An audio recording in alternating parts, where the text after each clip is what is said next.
Highest graded players on the Browns defense this season. Not a surprise at number one, Myles Garrett, 92.4. Second one is Jeremiah Owusu-Koramoah, 81.1. Maurice Hurst, 80.3.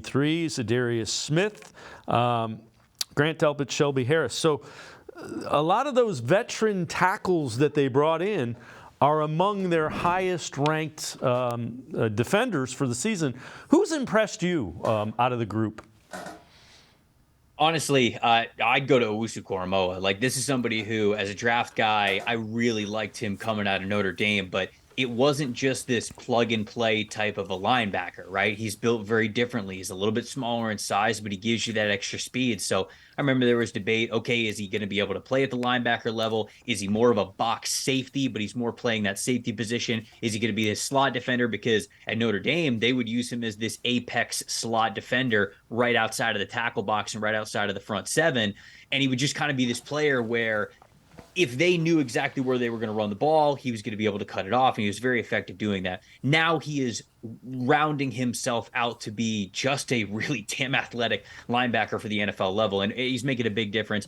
To gain, and I want people to know this, there are some positions in which PFF grades are harder to score well than others. Linebackers, very difficult. You're sitting in the middle of that defense. You got to be in your run fits. You got to be able to make tackles. You got to be reliable in that area. You got to be able to cover all sorts of different players, whether it's in zone, whether it's in man, no matter what. So the linebacker's job in the centerpiece of that defense, for you to grade in the 80s, really, really impressive given everything that they have to do. So for Koramoah to get that kind of a grade, that to me has been the most impressive part of this season. Yeah, the other thing is he shows up in the run game a lot. Is that because he's finally free to run sideline to sideline like you saw him do in college? Well, I just think it's kind of a matter of experience, right? I mean, I think that's you're not getting fooled with any sort of pre-snap motion. You're able to recognize things a little bit more.